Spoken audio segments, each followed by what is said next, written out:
Hi friends, welcome to Vinexo Technologies. ഇന്ന് നമ്മൾ പുതിയൊരു സെഷനോട്ട് വന്നിരിക്കുകയാണ്. നമ്മൾ മെഷീൻ ലേണിംഗിന്റെ 3 സെഷൻസ് ആണ് കംപ്ലീറ്റ് ചെയ്തിരിക്കുന്നത്. അതിന്റെ ബാക്കി സെഷനാണ് ഇപ്പോൾ സ്റ്റാർട്ട് ചെയ്യുന്നത്.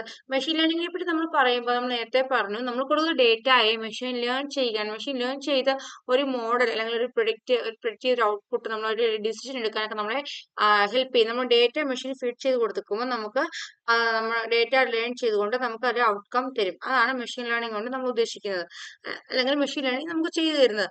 ഓക്കെ, നമ്മൾ മെഷീൻ ലേണിംഗിന്റെ ഡെഫിനിഷൻസ് പഠിച്ചു, പ്രോസസ്സസ് പഠിച്ചു. ഈ മെഷീൻ ലേണിംഗ് പല ടൈപ്സ് ഉണ്ട്. അതാണ് supervised learning, unsupervised learning, reinforcement learning. ഇത് മൂന്നിനും അതിൻ്റെതായ പ്രത്യേകതകളുണ്ട്. നമുക്ക് ഇതിന്റെ പ്രത്യേകതകളെ ഡീപ്പായിട്ട് നോക്കാം. ഫസ്റ്റ് തന്നെ നമ്മൾ ആ ക്ലാസിഫിക്കേഷൻ ഒന്ന് ഒരു കോളമായിട്ട് അറേഞ്ച് ചെയ്ത് കൊടുത്തിരിക്കുക ചെയ്തതിനെ നമുക്കൊന്ന് ഡീറ്റെയിൽ ആയിട്ട് നോക്കിയാലോ. First, supervised learning in machine learning. എന്താണ് സൂപ്പർവൈസ്ഡ് ലേണിംഗ് മെഷീൻ ലേണിംഗിൽ? അതായത് സൂപ്പർവൈസ്ഡ് ലേണിംഗ് എന്ന് വെച്ചാൽ ഒരു ടെക്നിക്കാണ്. ഈ ടെക്നിക്കിൽ നമ്മൾ മെഷീന് ഡേറ്റ ഫീഡ് ചെയ്യുമ്പോൾ അത് ലേബിൾ ചെയ്യും. നമ്മൾ എന്താണ് ഇൻപുട്ട് കൊടുക്കുന്നത്, എന്താണ് ഡേറ്റ കൊടുക്കുന്നത് എന്നുള്ളത് നമ്മൾ ലേബിൾ ചെയ്താണ് മെഷീന് കൊടുക്കുന്നത്. ഈ ടെക്നിക്ക് നമ്മൾ ലേബിൾ ചെയ്താണ് കൊടുക്കുന്നത്. നമ്മൾ ലേബിൾ ചെയ്തൊരു ഇൻപുട്ട് കൊടുക്കുമ്പോൾ നമ്മുടെ ഔട്ട്പുട്ട് എന്തായിരിക്കും? ലേബിൾ ചെയ്തൊരു ഔട്ട്പുട്ട് ആയിരിക്കും നമുക്ക് കിട്ടുന്നത്. അതായത് നമുക്കൊരു ചെറിയൊരു എക്സാമ്പിൾ നോക്കിയാലോ. ഒരു ക്ലാസ്സിൽ കുറെ കുട്ടികളുണ്ട്. അതില് കുറച്ച് കുട്ടികൾക്ക് കാര്യങ്ങൾ നല്ല ഡീപ്പായിട്ട് അറിയാം. ഇതെന്താ ചെയ്യേണ്ടത്, അഡീഷൻ ആയിക്കോട്ടെ, സബ്ട്രാക്ഷൻ ആയിക്കോട്ടെ, അവർ ചിലപ്പം വേറെ ഒന്നിനും പഠിച്ചിട്ടുണ്ടായിരിക്കും. അവർക്ക് കുറച്ച് ഡീപ്പായിട്ട് അറിയാം. ചില കുട്ടികൾക്ക് ഇത്ര ഡീപ്പായിട്ട് അറിയില്ല. അപ്പൊ ടീച്ചർ എന്താ ചെയ്യുക? ഇപ്പൊ 2ാം ക്ലാസ്സിൽ ഒരു കുട്ടിയാണല്ലോ, ഒന്നിൽ അഡീഷൻ പഠിച്ചു എന്ന് വിചാരിച്ചു. ഇപ്പൊ 2ലെത്തിയപ്പം ചില കുട്ടികൾ മറന്നുപോയി, ചില കുട്ടികൾക്ക് നല്ലപോലെ അറിയാം. എന്നാ മറന്നുപോയ കുട്ടികൾ ഉണ്ടാവുമല്ലോ, അവർക്ക് ടീച്ചർ എന്താ, നമ്മൾ കഴിഞ്ഞ വർഷം ഇങ്ങനെ അഡീഷൻ പഠിച്ചത്, ഇങ്ങനെ ചെയ്യണം, അഡീഷൻ 2 നമ്പർ ഉണ്ട്, ആ നമ്പർ ആഡ് ചെയ്യുമ്പോൾ വേറെ നമ്പർ കിട്ടും എന്നൊക്കെ പറഞ്ഞു കൊടുക്കത്തില്ല. അതുപോലെ നമ്മൾ മെഷീൻ കൊടുക്കുന്ന ഇൻപുട്ടിന് നമ്മൾ ലേബിൾ ചെയ്ത് നമ്മൾ കൊടുക്കുക. അപ്പൊ നമുക്ക് കിട്ടുന്ന ഔട്ട്പുട്ട് എന്തായിരിക്കും? ലേബിൾ ചെയ്തുള്ള ഔട്ട്പുട്ട് ആയിരിക്കും നമുക്ക് കിട്ടുക. ഈ എക്സാമ്പിൾ നിങ്ങൾക്ക് കാര്യങ്ങൾ മനസ്സിലായെന്ന് വിചാരിക്കുന്നു. പിന്നെ ഇവിടെ നമ്മൾ ഉപയോഗിക്കുന്ന ട്രെയിനിങ് ഡേറ്റാ സെറ്റ് ആണ് ഉപയോഗിക്കുന്നത്. ട്രെയിനിങ് ഡേറ്റാ സെറ്റ് ഉപയോഗിച്ചാണ് നമ്മൾ സൂപ്പർവൈസർ ലേണിംഗ് ചെയ്യുന്നത്. നമ്മളിവിടെ കൊടുക്കുന്ന ഡേറ്റ എന്ന് വെച്ചാല്, ഞാൻ വേറൊരു എക്സാമ്പിൾ പറയാം. നമ്മളിവിടെ കൊടുക്കുന്ന ഡേറ്റയെ കണ്ടോ, ലേബിൾഡ് ഡേറ്റ എന്ന് പറഞ്ഞ ഇൻപുട്ട് കൊടുത്തിട്ടുണ്ട്. കേട്ടോ, ടോമും ജെറിയും, ടോമും മോളി 2 താഴെ ടോമും ജെറിയുമാണ്, താഴെ ജെറിയാണ്. അപ്പൊ നമ്മള് ഡേറ്റ ഇങ്ങനെ ലേബിൾ ചെയ്തിട്ട് കൊടുത്തു. അതായത് ടോമിന് ടോം എന്ന പേര് കൊടുത്തു, ജെറിയെ നെയിം ചെയ്ത് കൊടുത്തു, ലേബിൾ ചെയ്ത് കൊടുത്തു. അപ്പൊ നമ്മുടെ ഔട്ട്പുട്ട് നോക്കിയേ, ലേബിൾഡ് ഔട്ട്പുട്ടാ കിട്ടിയിരിക്കുന്നത്. കണ്ടോ, ഞാൻ അഡീഷണൽ എക്സാമ്പിൾ കുട്ടികളെ പറഞ്ഞില്ലേ. അപ്പൊ അത് ലേബിൾ പറഞ്ഞു കൊടുത്തപ്പോ കുട്ടി കിട്ടിയ ഔട്ട്പുട്ട് കറക്റ്റ് ആ ലേബിൾ ചെയ്തതിന് കിട്ടിയില്ലേ. അതുപോലെ കണ്ടോ, നമ്മുടെ ട്രെയിനിങ് ഫേസ് ആണ് നമ്മൾ കാണിച്ചിരിക്കുന്നത്. ലേബിൾഡ് ഡേറ്റ കൊടുക്കുന്നു, ഡേറ്റ ക്ലീനിങ് നടക്കുന്നു, അൽഗോരിതം ഉപയോഗിക്കുന്നു, മോഡൽ ഇവാലുവേഷൻ നടക്കുന്നു, ഔട്ട്പുട്ട് കിട്ടുന്നു. കണ്ടോ, ഈ എക്സാമ്പിൾ കണ്ടോ. ഇവിടെ നമ്മൾ 2 ക്ലാസ് ആയിട്ടാണ് നമുക്ക് ഔട്ട്പുട്ട് വരുന്നത്. Class Jerry, class Tom. നമ്മൾ ജെറിയും ടോമിയും ഐഡന്റിഫൈ ചെയ്ത് നമ്മൾ ഔട്ട്പുട്ടിൽ കൊടുത്തു. ഇനി ഒരു കാര്യം പറയട്ടെ, നമ്മൾ ഈ സൂപ്പർവൈസ്ഡ് ലേണിംഗ് കുറെ ആപ്ലിക്കേഷൻസ് ഉണ്ട്. Spam detection, image recognition, medical diagnosis, model training, labelled data sets. ഇതിനൊക്കെ നമ്മൾ എന്തോ ഉപയോഗിക്കും? നമ്മുടെ സൂപ്പർവൈസ്ഡ് ലേണിംഗ് ഉപയോഗിക്കും. പക്ഷേ ഈ സൂപ്പർവൈസ്ഡ് ലേണിംഗ് ഉപയോഗിക്കുമ്പോൾ എന്തായിരിക്കണം? നമ്മുടെ ഇൻപുട്ട് ലേബിൾഡ് ആയിരിക്കണം, ഔട്ട്പുട്ടും ലേബിൾഡ് ആയിരിക്കണം, നമ്മുടെ ഡേറ്റ ലേബിൾഡ് ആയിരിക്കണം. ഇനി അൺസൂപ്പർവൈസ്ഡ് ലേണിംഗ് എന്താണെന്ന് വെച്ചാൽ അറിയോ? നമ്മൾ സൂപ്പർവൈസ്ഡ് ലേണിംഗ് എന്താ കൊടുക്കുക? ലേബിൾ ചെയ്താ കൊടുക്കുക. അൺസൂപ്പർവൈസ്ഡ് ലേണിംഗ് നമ്മൾ ലേബിൾ ചെയ്യില്ല, ജസ്റ്റ് ഡേറ്റ ഫീഡ് ചെയ്ത് കൊടുക്കുകയുള്ളൂ മെഷീനിക്ക്. നമ്മളവിടെ ഒന്നും തന്നെ ലേബിൾ ചെയ്യില്ല. ഓക്കെ, ഇവിടെ കണ്ടോ, അൺലേബിൾഡ് ഡേറ്റ കണ്ടോ, ജസ്റ്റ് പടം മാത്രം കൊടുത്തു, അൺനോൺ ആയിട്ട് കൊടുത്തു നമ്മൾ ഇൻപുട്ട്. അപ്പൊ നമുക്ക് അവിടെ ഡേറ്റ ക്ലീനിങ് നടന്നു, അവിടെ അൽഗോരിതം വെച്ച് അവര് മോഡൽ ഇവാലുവേഷൻ ചെയ്തു. അതെങ്ങനെ ഇവാലുവേഷൻ ചെയ്യും? നമ്മൾ കൊടുത്ത പിക്ചറിൽ ടോമിന്റെ സൈസ് എന്താ, ജെറിയുടെ സൈസ് എന്താ, ഏതാണ് ബിഗ് സൈസ്, അല്ലെങ്കിൽ അതിന്റെ ഇയർ എങ്ങനെയാ, അതിന്റെ ഓരോ പ്രത്യേകതകൾ നോക്കി നമ്മൾ അൺസൂപ്പർവൈസ്ഡ് ലേണിംഗ് ഒരു പാറ്റേൺ ഡെവലപ്പ് ചെയ്യും. ആ പാറ്റേൺ ഡെവലപ്പ് ചെയ്തുകൊണ്ടാണ് നമ്മൾ എന്ത് ചെയ്യുന്നത്, ഔട്ട്പുട്ട് അവിടെ എടുക്കുന്നത്. ആ ഔട്ട്പുട്ട് എങ്ങനെയാവും അറിയാവോ? 2 അൺലേബിൾ ഔട്ട്പുട്ട് ആയിട്ട് ക്ലസ്റ്റേഴ്സ് ആയിട്ട് നമ്മൾ ഔട്ട്പുട്ട് എടുക്കുന്നത്. കണ്ടോ, ഫസ്റ്റ് ജെറി കൊടുത്തു, ടോമാന്ന് കണ്ടോ, അൺലേബിൾഡ് ഔട്ട്പുട്ട് ആയിട്ട് നമുക്ക് കിട്ടും. ലേബിൾ ചെയ്ത് ഡേറ്റ കൊടുക്കുന്ന എവിടെയാ? സൂപ്പർവൈസ്ഡ് ലേണിംഗിലാണ്. അൺലേബിൾഡ് ഡേറ്റ കൊടുക്കുന്ന എവിടെയാ? അൺസൂപ്പർവൈസ്ഡ് ലേണിംഗിലാണ്. കണ്ടോ, അൺലേബിൾഡ് കൊടുക്കുമ്പോൾ നമ്മുടെ ഔട്ട്പുട്ട് എന്തായിരിക്കും? അൺലേബിൾഡ് ആയിരിക്കും. ലേബിൾഡ് കൊടുക്കുമ്പോൾ നമ്മുടെ ഔട്ട്പുട്ട് എന്തായിരിക്കും? ലേബിൾഡ് ഔട്ട്പുട്ട് ആയിരിക്കും. ഇനി നമ്മുടെ 2 പ്രധാന ക്ലാസിഫിക്കേഷൻ നമ്മൾ പറഞ്ഞത് എന്താ? നമ്മുടെ മെഷീൻ ലേണിംഗിനെ നമ്മൾ മെയിനായിട്ട് രണ്ട് ക്ലാസിഫിക്കേഷൻസ് പറഞ്ഞു, സൂപ്പർവൈസ്ഡ് ലേണിംഗും അൺസൂപ്പർവൈസ്ഡ് ലേണിംഗും പറഞ്ഞു. ഇനി മൂന്നാമത്തെ ഒരു പ്രധാനപ്പെട്ട ക്ലാസിഫിക്കേഷൻ ആണ് റീഇൻഫോഴ്സ്മെന്റ് ലേണിംഗ്. റീഇൻഫോഴ്സ്മെന്റ് ലേണിംഗ് ഉണ്ടല്ലോ, ഇവരുമായിട്ടൊന്നും യാതൊരു ബന്ധവുമില്ല. മറ്റേ ലേബലും അൺലേബലും ഒക്കെ നമ്മൾ പറഞ്ഞെങ്കിലും ഇവിടെ നമുക്ക് ഇതുമായിട്ട് വലിയ ബന്ധമില്ലെന്ന് വെച്ചാൽ അതുമായിട്ട് തികച്ചും വ്യത്യസ്തമായ ഒരു സാഹചര്യത്തെ കുറിച്ചാണ് നമ്മളവിടെ പറയുന്നത്. നമ്മൾ ഒരു കാര്യം പറയട്ടെ, ഒരു കൊച്ചുകുട്ടി ആദ്യമായിട്ടൊരു കാര്യം പഠിക്കുക. ആ കുട്ടിക്ക് പ്രത്യേകിച്ച് ഒന്നും അറിയില്ല. ആ കുട്ടി ഓരോ ദിവസം എണീക്കുമ്പോൾ നേരത്തെ ഞാൻ നടന്ന് കളിച്ചു അങ്ങനെ ഓർക്കുക. കൊച്ചുകുട്ടി, തീരെ കൊച്ചുകുട്ടി, ഇങ്ങനെ കളത്തി ഫുഡ് കഴിക്കേണ്ടത്. ഓരോ ദിവസവും അമ്മ ഫുഡ് കൊടുക്കുമ്പോ പറഞ്ഞു കൊടുക്കും, എന്താ ഇങ്ങനെ കൊടുക്കണം, അങ്ങനെ ആ കുട്ടി ക്രമേണ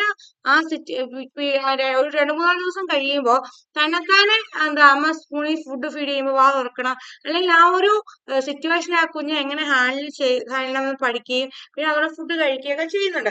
അതുപോലത്തെ ഒരു സിറ്റുവേഷൻ ആണ് റീഇൻഫോഴ്സ്മെന്റ് ലേണിംഗിൽ ഉണ്ടാകുന്നത്. അതായത് reinforcement learning is a part of machine learning.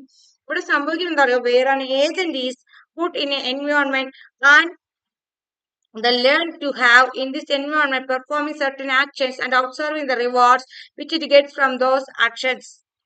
അതായത് ഒരു പ്രത്യേക എൻവയോൺമെന്റിലേക്ക് നമ്മൾ ഒരു ഏജന്റിനെ അവിടെ കൊടുക്കുക ചെയ്യുന്നത്. ആ ഏജന്റിന് അറിയില്ല, ഏത് എൻവയോൺമെന്റിൽ നിൽക്കുന്ന ഏജന്റിന് അറിയില്ല.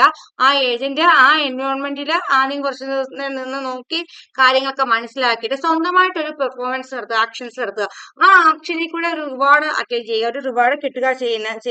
ഇതിന് വേറെ എക്സാമ്പിളൂടെ പറയാം, നിങ്ങൾക്ക് മനസ്സിലാവും. ഒരു ഐലൻഡ്, പെട്ടെന്ന് ഒരു ദിവസം നമുക്കൊന്നും അറിയാത്തൊരു ഐലൻഡിൽ നമ്മൾ ഒറ്റയ്ക്ക് എത്തിപ്പെടുക. നമുക്ക് അവിടെ എന്ത് ചെയ്യണം എന്ന് അറിയില്ല. ആദ്യം നമ്മൾ പാനിക് ആവും അല്ലെ.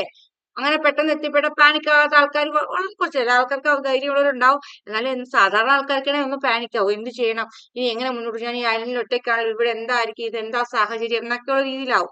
പക്ഷേ നമ്മൾ അവിടെ നിന്നേ പറ്റൂ എന്നാവുമ്പോൾ നമ്മൾ എന്ത് ചെയ്യും, പയ്യെ നമ്മൾ അനലൈസ് ചെയ്യാൻ തുടങ്ങും. ഇവിടെ എന്താ, ഇവിടുത്തെ കാലാവസ്ഥ എങ്ങനെയാ, ഇവിടുന്ന് എങ്ങനെ മുന്നോട്ട് എനിക്ക് സർവൈവ് ചെയ്യാൻ പറ്റും, ഞാൻ എങ്ങനെ ഇവിടെ ജീവിക്കാൻ പറ്റും, അല്ലെങ്കിൽ ഇവിടുത്തെ ആഹാര രീതി എങ്ങനെയാ, എനിക്ക് ആഹാരം എങ്ങനെ കിട്ടാൻ പറ്റുമെന്നൊക്കെ മനസ്സിലായോ.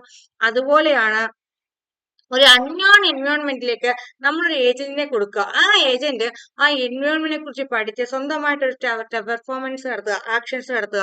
അത് ഒബ്സർവ് ചെയ്തുകൊണ്ട് നമ്മൾ റിവാർഡ് കൊടുക്കുക ചെയ്യുന്നത് റീഇൻഫോഴ്സ്മെന്റ് ലേണിംഗ്. മനസ്സിലായോ. ഇവിടുത്തെ ഡേറ്റയ്ക്ക് നമ്മൾ വേറെ ലേബൽ ഡേറ്റ അൺലേബൽ ഡേറ്റ ഒന്നുമില്ല.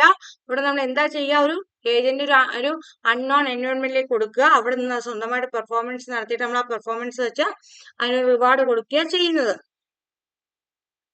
അതായത് അറിയാത്ത സ്ഥലത്ത് ഒറ്റപ്പെട്ടു പോകുമ്പോൾ എന്താണ് നമുക്ക് സംഭവിക്കുക, അതുപോലെ ആ ഏജന്റും അതനുസരിച്ച് മുന്നോട്ട് ആ ജീവിത സാഹചര്യത്തിൽ പൊരുത്തപ്പെട്ട് മുന്നോട്ട് നീങ്ങാൻ തുടങ്ങും. ഇനി ഈ റീഇൻഫോഴ്സ്മെന്റ് ലേണിംഗിനെ കുറച്ച് അഡ്വാൻറ്റേജസ് ഉണ്ട്. ഗെയിം പ്ലേയിങ്ങിന് ഉപയോഗിക്കും, റോബോട്ടിക്സിൽ ഉപയോഗിക്കും, ഓട്ടോണോമസ് വെഹിക്കിൾസിലൊക്കെ നമ്മൾ റീഇൻഫോഴ്സ്ഡ് ലേണിംഗ് ഉപയോഗിക്കും. ഇനി നമുക്ക് ഈ 3 ലേണിംഗിനും കൂടെ ഒരു ടേബിൾ ചെയ്തിട്ട് ഒന്ന് ക്ലാസിഫൈ ചെയ്ത് നോക്കിയാലോ. First one, supervised learning. എന്താ supervised learning? The machine learns by using labelled data. നമ്മൾ നേരത്തെ ഡീറ്റെയിൽ ആയിട്ട് പറഞ്ഞല്ലോ, ഒരു മെഷീൻ എന്താ ചെയ്യുക, ലേബിൾഡ് ഡേറ്റ വെച്ച് എന്താ മെഷീൻ ലേണിംഗ് നടത്തുക ചെയ്യുന്നത്. അതാണ് സൂപ്പർവൈസ്ഡ് ലേണിംഗ്. ഇനി അൺസൂപ്പർവൈസ്ഡ് ലേണിംഗ് എന്ന് പറഞ്ഞാൽ the machine is trained on labelled data without any guidance. ഒരു ലേബിൾ ഡേറ്റയും അല്ല, ഒരു ഗൈഡൻസും ഇല്ല.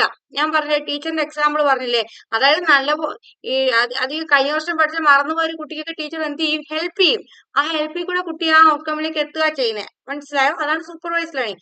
എന്നാൽ അൺസൂപ്പർവൈസ്ഡ് ലേണിംഗില് ചില കുട്ടികളുണ്ട്, അവർക്ക് LKG തൊട്ട് പഠിച്ച കാര്യങ്ങൾ നല്ല വൃത്തിക്ക് ഓർമ്മയാണ്. ടീച്ചർ ഞാൻ പറഞ്ഞു, വേണ്ട ടീച്ചർ എനിക്കറിയാം, ഞാൻ തന്നെ ചെയ്യാമെന്ന് ചെയ്താൽ വിത്തൗട്ട് എനി ഗൈഡൻസ്. ചില കുട്ടികൾ പ്രത്യേകിച്ച് ഒരു ഗൈഡൻസും ഇല്ലാതെ തന്നെ കാര്യങ്ങൾ മാനേജ് ചെയ്യില്ലേ, പ്രോബ്ലത്തിന് ആൻസർ കണ്ടുപിടിക്കും. മനസ്സിലായോ. അങ്ങനെയുള്ള ഇതാണ് അൺസൂപ്പർവൈസ്ഡ് ലേണിംഗ് എന്ന് പറയുന്നത്. ഇനി reinforcement learning. An agent interacts with its environment by producing actions and discovers errors or rewards. കണ്ടോ. അവിടെ ആ ഏജന്റ് ഒരു എൻവയോൺമെന്റിൽ ഒരു എൻവയോൺമെന്റിൽ പെട്ടത് പോവുക, അവിടെ വന്ന് ഒരു ആക്ഷൻ പ്രൊഡ്യൂസ് ചെയ്തിട്ട് അത് വെച്ച് ചിലപ്പോൾ റിവാർഡ്സ് തരിക. മനസ്സിലായോ. ഇനി നമുക്ക് ഈ type of problems next session അല്ല, ഈ സെഷനെ കണ്ടിന്യൂസ് ആയിട്ട് ഇത് ചെയ്യുന്നുണ്ട്, ഡിസ്ക്രൈബ് ചെയ്യുന്നുണ്ട്. ഇപ്പൊ അതിന്റെ ജസ്റ്റ് ടേംസ് ഒന്ന് പറഞ്ഞു പോകാം. ഈ സൂപ്പർവൈസ്ഡ് ലേണിംഗ് ഹാൻഡിൽ ചെയ്യുന്ന പ്രോബ്ലംസ് എന്തൊക്കെയാണെന്നറിയോ? Regression and classification. Unsupervised learning എന്താ കഴിയുന്നത്? അസോസിയേഷൻ ആൻഡ് ക്ലസ്റ്ററിംഗ് പ്രോബ്ലംസ് ആണ് ഹാൻഡിൽ ചെയ്യുന്നത്. ഇനി റീഇൻഫോഴ്സ്മെന്റ് ലേണിംഗ് ആണല്ലോ, റിവാർഡ് ബേസ്ഡ് പ്രോബ്ലംസ് ആണ് ഹാൻഡിൽ ചെയ്യുന്നത്. ഈ ടൈപ്പ് ഓഫ് ഡേറ്റ, സൂപ്പർവൈസ്ഡ് ലേണിംഗിലെ ടൈപ്പ് ഓഫ് ഡേറ്റ എങ്ങനെയായിരിക്കും? ലേബിൾഡ് ഡേറ്റ ആയിരിക്കും. ഇനി അൺസൂപ്പർവൈസ്ഡ് ലേണിംഗിലോ അൺലേബിൾഡ് ഡേറ്റ ആയിരിക്കും. റീഇൻഫോഴ്സ്മെന്റ് ലേണിംഗിന്റെ കാര്യത്തിൽ എങ്ങനെയാ? നോ പ്രീ ഡിഫൈൻഡ് ഡേറ്റ, നേരത്തെ ഒന്നും ഡിഫൈൻ ചെയ്ത ഡേറ്റ ആർക്കില്ല? റീഇൻഫോഴ്സ്മെന്റ് ലേണിംഗിന് ഇല്ല. ഈ ട്രെയിനിങ്, സൂപ്പർവൈസ്ഡ് ലേണിംഗ് ട്രെയിനിങ് എങ്ങനെയാ? എക്സ്റ്റേണൽ സൂപ്പർവിഷൻ ഉണ്ടായിരിക്കും. ഞാൻ പറഞ്ഞില്ലേ, ടീച്ചറിന്റെ സൂപ്പർവിഷനോടെയാണ് സൂപ്പർവൈസ്ഡ് ലേണിംഗിലെ കുട്ടി കണക്ട് ചെയ്യുന്നത്. എക്സാമ്പിൾ ഞാൻ പറഞ്ഞില്ല, എക്സാമ്പിൾ പറയുന്നത് നിങ്ങൾക്ക് പെട്ടെന്ന് മനസ്സിലാക്കാൻ വേണ്ടിയാണ്. Next one, no supervision. Unsupervised ലേണിംഗിന് ഗൈഡൻസ് ഒന്നുമില്ല, കുട്ടി തന്നെ പ്രോബ്ലങ്ങൾ ചെയ്യും. മനസ്സിലായോ? അതാണ് ആ മെഷീൻ ലേണിംഗിന് പ്രത്യേക സൂപ്പർവൈസേഷൻ നമ്മൾ കൊടുക്കുന്നില്ല, മെഷീൻ തന്നെത്താൻ അത് ചെയ്യും. മോഡൽ ഉണ്ടാക്കി മോഡൽ വെച്ച് അനലൈസ് ചെയ്ത് അവര് ചെയ്യും. അത് ആ പാറ്റേൺ സൂപ്പർവൈസ്ഡ് ലേണിംഗ് ചെയ്യുന്ന ആ ഫീച്ചർ വെച്ച് ഞാൻ പറഞ്ഞില്ലേ, ആ ക്യാറ്റിന്റെയും ആ മൗസിന്റെയും പാറ്റേൺ വെച്ച് അനലൈസ് ചെയ്ത് 2 ക്ലസ്റ്റർ ആക്കിയത് കണ്ടില്ലേ? നിങ്ങൾക്കത് മനസ്സിലായെന്ന് വിചാരിക്കുന്നു. ഞാൻ ഒന്നുകൂടെ റിപ്പീറ്റ് ചെയ്ത് പറഞ്ഞേ. നോ സൂപ്പർവൈസേഷൻ. റീഇൻഫോഴ്സ്ഡ് ലേണിംഗ് ആരും നോക്കാനുമില്ല, നോ സൂപ്പർവൈസേഷൻ, നമ്മുടെ അൺസൂപ്പർവൈസ്ഡ് ലേണിംഗ് പോലെ തന്നെ. ഇനി ഇതിന്റെ അപ്രോച്ച് എങ്ങനെയാ? സൂപ്പർവൈസ്ഡ് ലേണിംഗ് എങ്ങനെയാ? Map labelled input to known output, അതായത് ഒരു ലേബിൾ ചെയ്ത് മാപ്പോ ലേബിൾ ചെയ്തിട്ട് നമുക്ക് അറിയാവുന്ന ഔട്ട്പുട്ട് കിട്ടും. ഈ അൺസൂപ്പർവൈസ്ഡ് ലേണിംഗ് ആണെങ്കിലോ understand patterns and discover output, patterns വെച്ച് മനസ്സിലാക്കിയാണ് ഔട്ട്പുട്ടിലേക്ക് എത്തുന്നത്. നെക്സ്റ്റ് റീഇൻഫോഴ്സ്മെന്റ് ലേണിംഗ്, അതെങ്ങനെയാ? Follow trial and error method. Try ചെയ്ത് നോക്കി ശരിയാണോ തെറ്റാണോ നോക്കി. അതായത് ഒരു ഐലൻഡിൽ ഒറ്റപ്പെട്ടു പോയ ഒരാൾ അങ്ങനെ ആദ്യം പെട്ടെന്ന് പോയി അയാൾക്ക് അവിടുത്തെ സാഹചര്യം ആദ്യം അയാൾ ചെയ്ത് നോക്കി, ശരിയാവുമോ തെറ്റാവുമോ ട്രൈ ചെയ്ത് നോക്കിക്കല്ലേ ചെയ്യുന്നേ. എക്സാമ്പിൾ മനസ്സിൽ ഓർമ്മ വരുന്നുണ്ടോ? അപ്പൊ അതുപോലെയാണ് ആ റീഇൻഫോഴ്സ്മെന്റ് ലേണിംഗിൽ മെഷീൻ ലേണിംഗ് ചെയ്യുന്ന അങ്ങനെയാണ്. ഡേറ്റ കൊടുക്കുന്ന ഏജന്റ് അത് ട്രൈ ചെയ്ത് എററാണോ കറക്റ്റ് ആണോ റിവാർഡ് ആണോ നമുക്ക് നോക്കിയാണ് അത് ചെയ്യുന്നത്. നെക്സ്റ്റ് വൺ നമ്മൾ നോക്കുകയാണെങ്കിൽ ഇങ്ങനത്തെ കാര്യങ്ങളൊക്കെ ചെയ്യാൻ അൽഗോരിതംസ് വേണ്ടേ? അങ്ങനെ മെഷീൻ ലേണിംഗിന്റെ കുറെ അൽഗോരിതംസ് നമ്മൾ യൂസ് ചെയ്യാറുണ്ട്. എന്നാൽ സൂപ്പർവൈസ്ഡ് ലേണിംഗിൽ ഉപയോഗിക്കുന്ന കുറച്ച് പ്രധാനപ്പെട്ട അൽഗോരിതംസ് ഞാൻ പറയാം. Linear regression, logistic regression, support vector machine, KNN etcetera. ഈ അൽഗോരിതംസിനെ കുറിച്ചൊക്കെ നമ്മൾ നെക്സ്റ്റ് സെഷനിൽ ഡിസ്കസ് ചെയ്യുന്നുണ്ട്. ഇതൊന്നും കേട്ടാലും ടെൻഷൻ ആവണ്ട, നമ്മൾ നെക്സ്റ്റ് സെഷൻ അത് നമ്മൾ ഡിസ്കസ് ചെയ്യുന്നുണ്ട്. നമുക്ക് അപ്പൊ നിങ്ങൾ ഇതിന്റെ കണ്ടിന്യൂഷൻ അത് കണ്ടിട്ട് ആ ക്ലാസ് കേട്ട് മനസ്സിലാക്കണേ കാര്യങ്ങളെ. Next unsupervised learning, K means, C means etcetera. ഈ 2 അൽഗോരിതമാണ് മെയിൻ ആയിട്ട് അൺസൂപ്പർവൈസ്ഡ് ലേണിംഗിൽ ഉപയോഗിക്കുക. നെക്സ്റ്റ് റീഇൻഫോഴ്സ്മെന്റ് ലേണിംഗ്, ഇതിന് ഉപയോഗിക്കുന്ന അൽഗോരിതംസ് ആണ് Q ലേണിംഗ്, സർസ എക്സെട്ര. അപ്പോ നിങ്ങൾക്ക് എന്താ മെഷീൻ ലേണിംഗിന്റെ 3 ടൈപ്സ് മനസ്സിലായെന്ന് ഞാൻ വിചാരിക്കുന്നു. Supervised learning, unsupervised learning, reinforcement learning. ഇനി നമുക്ക് നോക്കിയാലോ ഈ മെഷീൻ ലേണിംഗിന്റെ ഓരോ ക്ലാസിഫിക്കേഷനും ഏതൊക്കെ പ്രോബ്ലംസ് ഹാൻഡിൽ ചെയ്യുന്നത് നമുക്ക് നോക്കിയാലോ. First one regression. അതെന്താ ചെയ്യുന്നത്? സൂപ്പർവൈസ്ഡ് ലേണിംഗ് ആണ് അവിടെ ഉപയോഗിക്കുന്നത്. Output is continuous quantity. Output ഇങ്ങനെ കണ്ടിന്യൂസ് ആയിട്ട് കിട്ടിക്കൊണ്ടേ ഇരിക്കണം.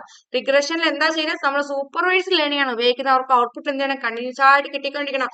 കണ്ടിന്യൂസ് ആയിട്ട് കിട്ടണമെങ്കിൽ ഒരു ലേബിൾഡ് ഇൻപുട്ട് കൊടുത്താലല്ലേ കറക്റ്റ് ആയിട്ട് ഔട്ട്പുട്ട് ഇങ്ങനെ കണ്ടിന്യൂസ് കിട്ടത്തുള്ളൂ. അങ്ങനെ നോക്കുമ്പോൾ നമുക്ക് മനസ്സിലാവും അവിടെ സൂപ്പർവൈസ്ഡ് ലേണിംഗ് ആണ് നമ്മൾ ഉപയോഗിക്കുന്നതെന്ന്. ഇനി main aim is to forecast or predict. അവരുടെ പ്രധാന ലക്ഷ്യം എന്താ?